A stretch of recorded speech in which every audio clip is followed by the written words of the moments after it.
Hey, it's Sai and welcome back to the channel. In today's video, I have you with the best Battlefield 2042 settings that you can run to make sure that you get more FPS and also the game feels so much smoother and controllable on a controller. So we're going to hop straight into these settings, and the first thing you want to do is obviously click on options. That is where you will find them all and you will be met with this screen, the general tab. So what we have on here is obviously general and network. So the only two things I've changed on here are control hints and reactive hints. I've just turned them off. I don't need them, so they are off, and I believe the rest is default, so just copy them. Network, again, I've just put this down to 0 and 0 as I don't want to see it. That's just to show you your network thing.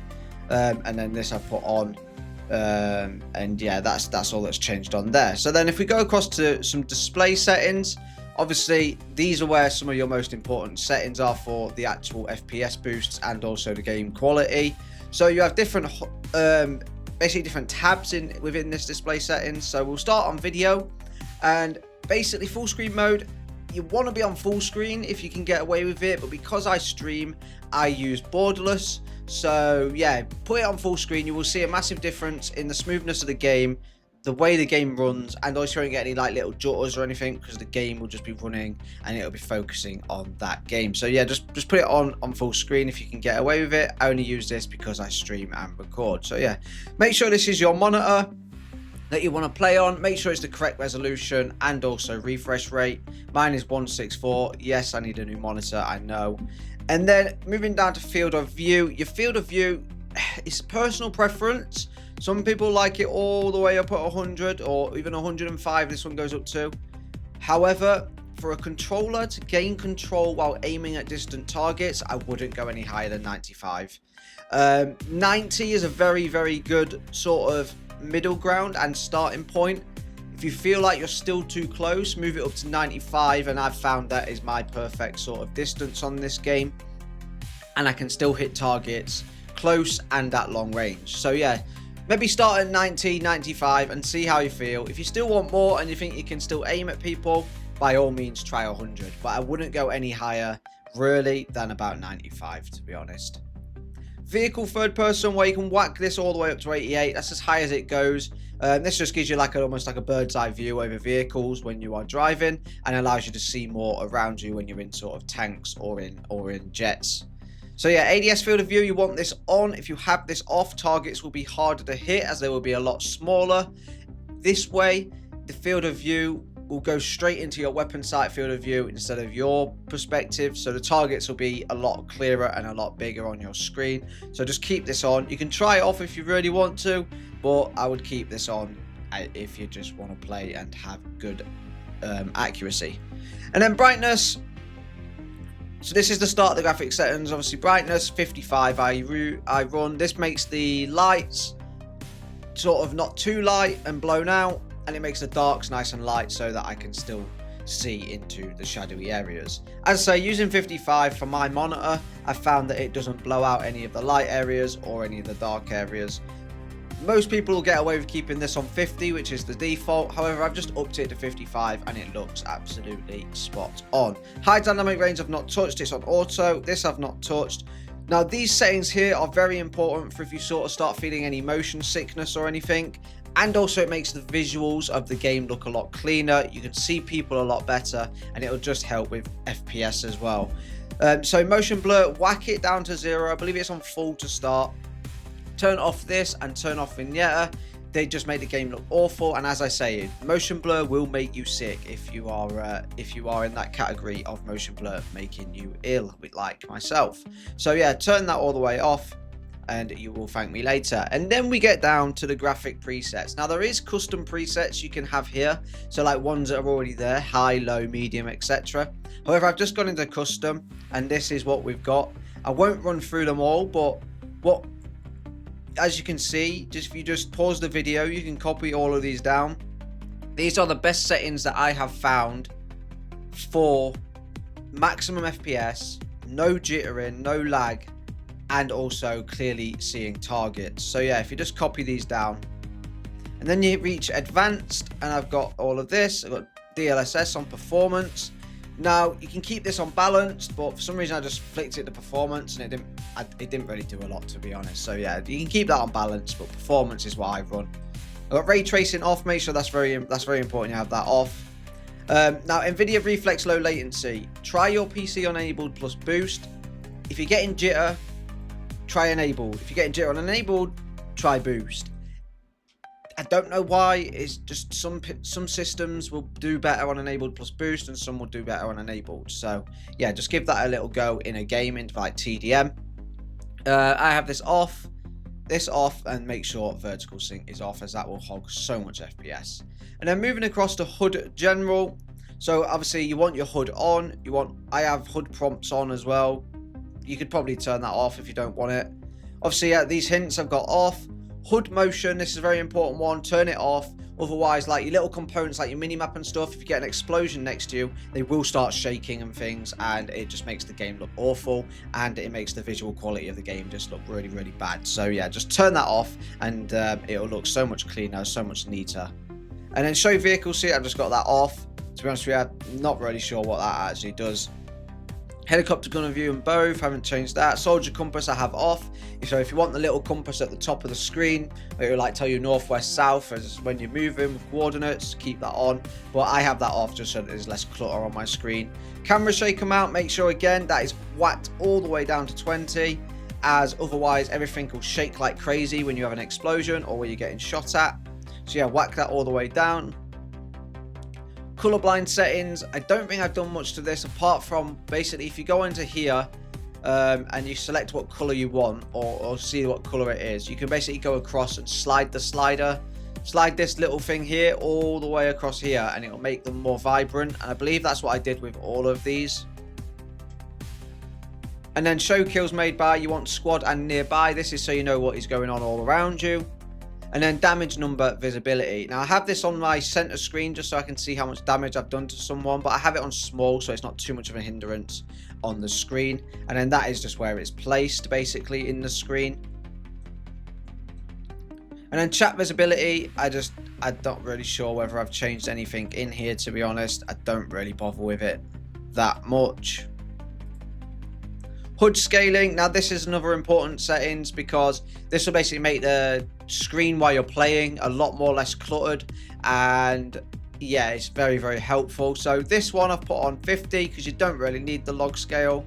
Minimap scale, whack it all the way up. That's the most important thing on here. You want to be able to see on the minimap what is going on. Squad info scale on 70. I want to see what my squads are rocking so that I know what to either rock to help them or whatever. Confirm log, I've just got it on 80. World log on 50, so that is your kill feed. So if you can't see it and it's too small, it's quite small at 50. Whack it up to like 60 or 70. But to be honest with you, you don't need to see it all that much. You just need to see how many kills are being done around you. Game hint scale, whacked it all the way down to 50. I don't need it. Passenger scale for 50, and then player info scale, I've kept this on 65. You could probably put this on 70. I put it all the way down, however the scale was too small. This is basically where your gadgets are, and it was just too small to read. I still like to see what gadgets are there, just so that in a game I can see which button to press on the D-pad. And then we've got horizontal padding. So if you put this on 0, it'll be as wide across your screen as possible for all the HUD settings. Like your mini-map will be as far left as possible. If you like your mini-map a bit closer into the center, you can just whack this up to like 40 or 50 or even higher to 100. However, it does start to become very cluttered in the center part of your screen, where obviously your gun is, your crosshairs are, and where you need most visual accessibility. So yeah, I always whack this on 0, and it just makes the game look less cluttered and so much better. So then moving over to crosshair opacity, obviously you want on 100, and outline opacity on 100, so you can see it a lot better. Crosshair color I've changed to blue. I believe it's white as default. I've put it on the brightest blue I can. It stands out on snow, concrete, grass, anything like that, any buildings or anything inside or outside, light or dark. It stands out really, really well. Crosshair thickness I've kept on default. Now crosshair projection, make sure you've got this off. Basically what this does, it'll shake your crosshair while you're shooting, trying to project where your recoil's going. So you just want that to just stay still. Just otherwise you're trying to play your recoil and also play that, and it's just a bit all over the place. This I've not changed. I've not changed that. Headshot color, I think I've made just green, just so that I know. I can't remember what that is as default, or it might even be green. I've just made it brighter. Same as kill color, I've made red, just so I know I've killed them. Armor broke indicator, show damage type off, and then I don't think any of this I've changed. Apart from damage thickness, I've just put on thin because just more clutter. And then going across to the mini-map, you want rotate with view on. I think it's on by default. However, this will really help with sort of targeting areas and knowing about where you're going on the map and where red dots are, etc. Mini-map scale, obviously, as I've already mentioned, it's on full. I've got that on. I've got it on medium. I think it's on auto to start with. However, I put that on medium and it looks so much better, the mini-map. You can see so much more. 75 for the close mini-map view. And then the rest of this, I don't believe I've changed. Minimap scale is 100. I don't believe I've changed any of that. And then big map FOV, again, I've not changed. Pause the video and just check that you have all of this set like this. And then going across to HUD icons, some of this I have changed, some of it I haven't, but I'm not going to run through it too much. I'll just let you pause the video and see for yourself. Objective icons, I've toned them down, I think, a little bit. So yeah, I've changed them down to 90 and I've put the opacity for this one to 0. And then the friendly icons I've toned down. Again, this is just to stop more clutter on my screen. As I say, just pause the video and then just check. Just scroll down yours and check that they are all like this. Enemy scales, you got neutral icons, and you got ping marker icons and interaction icons. So then moving over to sound, another important setting, I've got master volume all the way up. Don't change that. You need to be able to hear footsteps. Music volume I have all the way down. You can do this personal preference. I only have that because I record. Sound effects volumes, explosions are very loud in this game and they take away from footsteps. If you're in a building, you can hear distant explosions. So I turn it down to about 80, get away with 70 if you really want. And I've noticed that I can hear footsteps a hell of a lot clearer. I've only recently done this and made a big difference in my game. In-game announcer volume I don't really care about. You can keep that on. It's things like for objectives and if there's an enemy nearby, so it could help you. So yeah, but I wouldn't put it too high because otherwise it's just more chatter and more noise in your ears to stop you hearing the footsteps around you. Obviously make sure I've got this on auto. Make sure this is your speakers. Audio and background off. On in-world radio I just have that off. Call me boring, I don't like hearing people's music. Again, it's just a personal preference. You can have it on if you want to hear your music.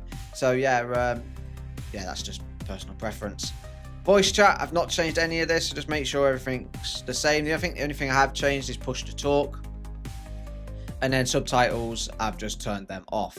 So then heading over to obviously our controller settings. Now this is where obviously you're going to get your controller. It's going to be a hell of a lot easier to use. It's going to feel more like Battlefield 6 and it's going to feel more fluid and controlled. So the only thing I've changed in terms of controller mappings is I have changed my R2 and L2 shooting to R1 and L1. So my shooting is now flipped to the top buttons. This is just because I've gotten so used to using these top buttons. Before I had this clicky controller, I got so used to using them that I've just not swapped back. I find it weird using these now.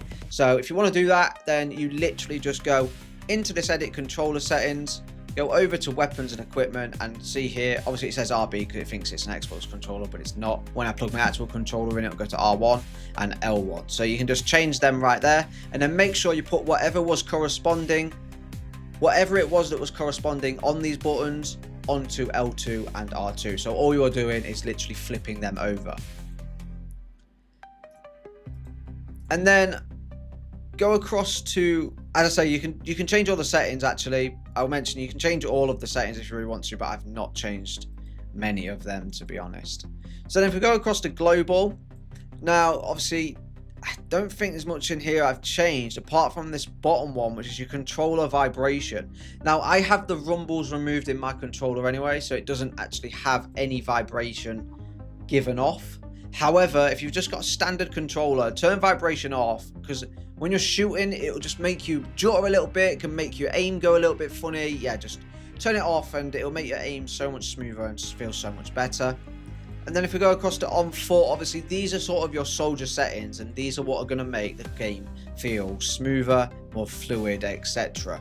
So pay close attention, and I would use this as a guideline. and then change as needed. So soldier aim sensitivity I've got on 70.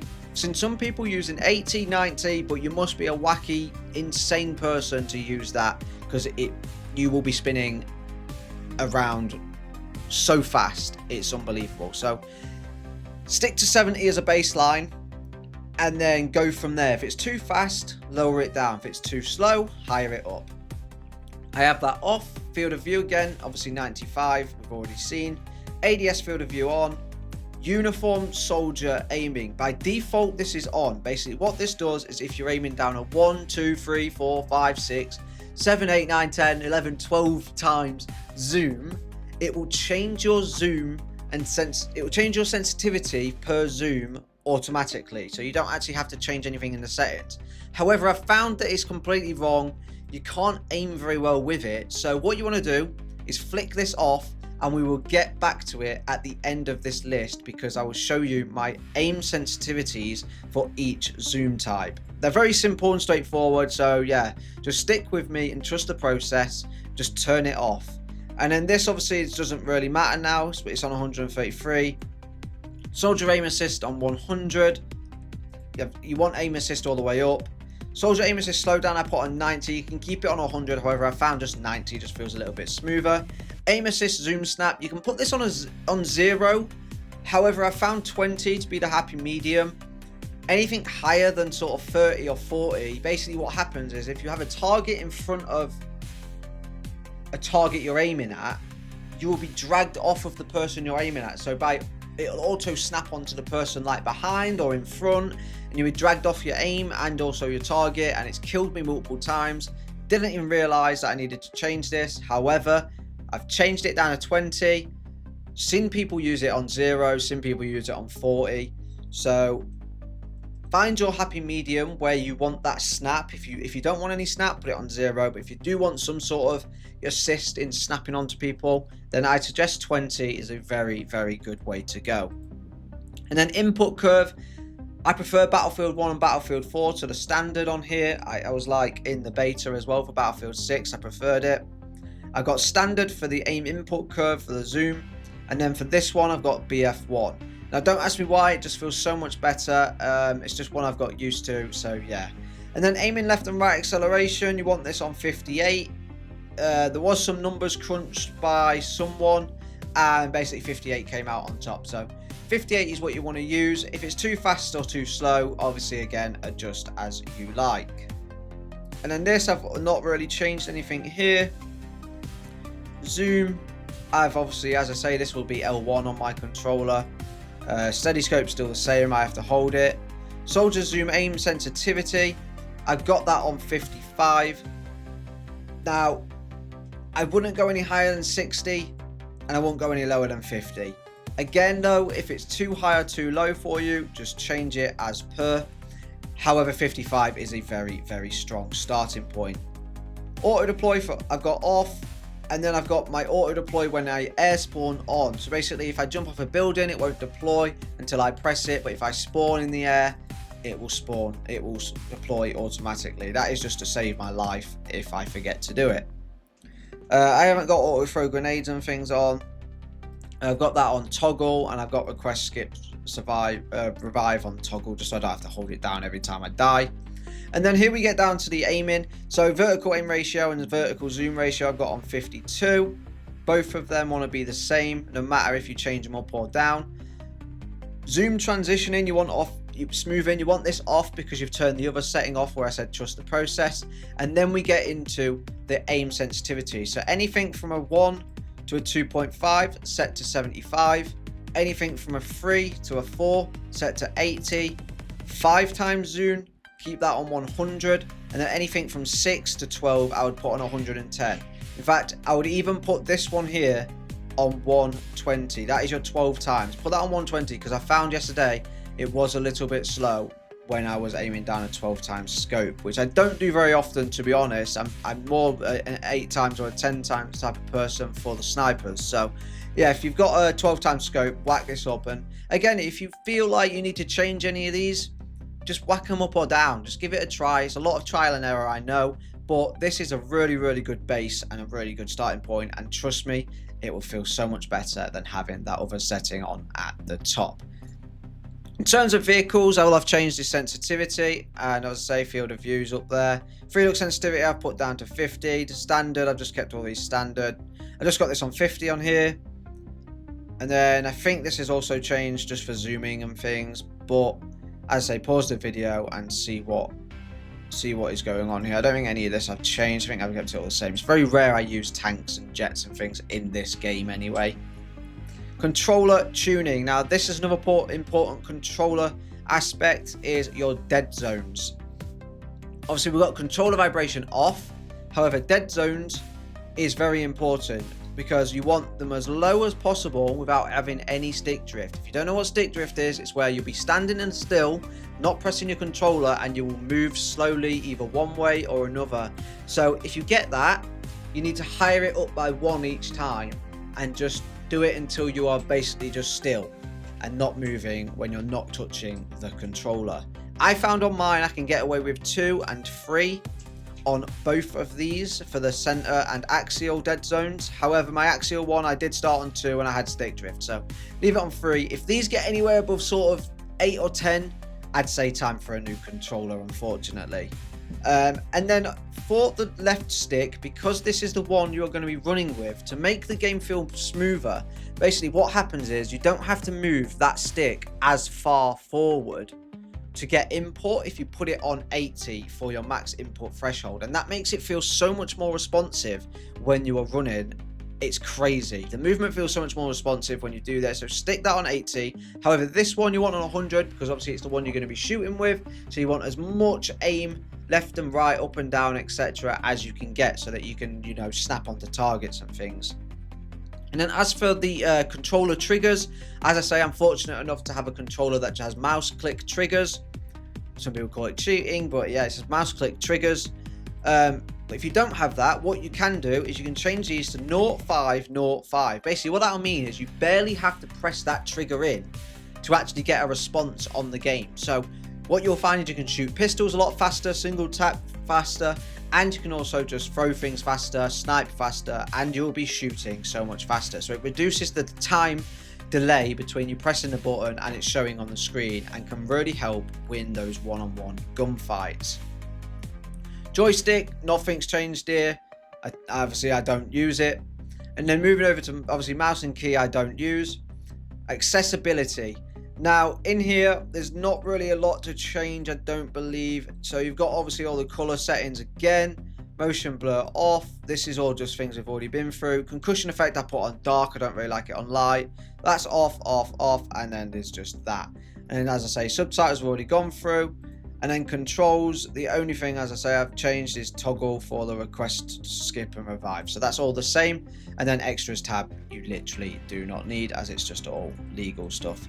So there we have a full list of settings for max FPS for quality and also smoother gameplay from your controller. You'll get more responsiveness from this. Let me know in the comments if this actually really helped, because it's super helpful to me and made the game and my experience on Battlefield 2042 so much better. So yeah, I hope this did help. As I say, leave a like and comment. Subscribe if you are new around here, as there's more gameplays coming from Battlefield 2042 and also Battlefield 6 coming October the 10th. So yeah, I hope you enjoyed this video. I hope it helped, and I really hope to catch you in the next video. See ya!